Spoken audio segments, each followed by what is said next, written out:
DJ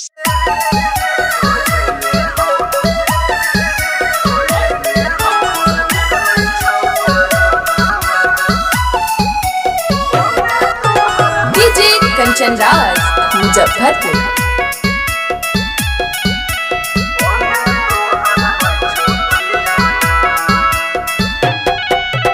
Radhika recording studio Saharsa. तोहरे दी हल्का लब लेटर लगे सुत छियौ तकिया में बैजा। तोहरे दी हल्का लब लेटर लगे सुत छियौ तकिया में बैजा। तो एने हमर निकलै छौ परनमा ओने तोहर होइ छौ कनिया दान। तो एने हमर निकलै छौ परनमा ओने तोहर होइ छौ कनिया दान। तोहरे दी हल्का लब लेटर लगे सुत छियौ तकिया में बैजा। तोहरे दी हल्का लब लेटर लगे सुत छियौ तकिया में बैजा। तो एने हमर निकलै छौ परनमा ओने तोहर होइ छौ कनिया दान। तो एने हमर निकलै छौ परनमा ओने तोहर होइ छौ कनिया दान।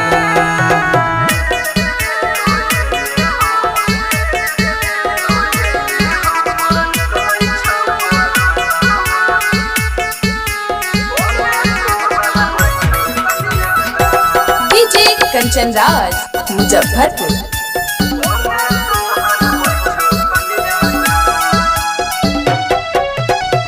सोचल सपनमा हमर पूरा नहीं भेल। प्यार के कहानी गई धोरा रह गेल। सोचल सपनमा हमर पूरा नहीं भेल। प्यार के कहानी गई धोरा रह गेल।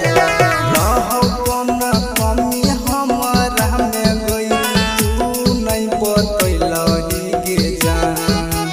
रहौ कोन कमी हमरा में गई तू नहीं बतैलही गे जान। तो एने हमर निकलै छौ परनमा ओने तोहर होइ छौ कनिया दान। तो एने हमर निकलै छौ परनमा ओने तोहर होइ छौ कनिया दान।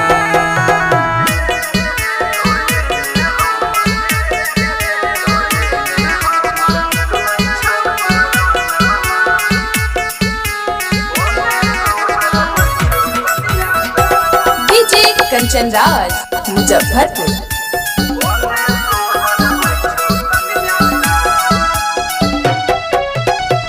रतन सुजित पर दया न एला। राइटर इंदर संगे शादी हो गेल। रतन सुजित पर दया न एला। राइटर इंदर संगे शादी हो गेल। भोरे सुती उठी चल जइभी सैया संगे ससुरबा में गई जान। भोरे सुती उठी चल जइभी सैया संगे ससुरबा में गई जान। तो एने हमर निकलै छौ परनमा ओने तोहर होइ छौ कनिया दान।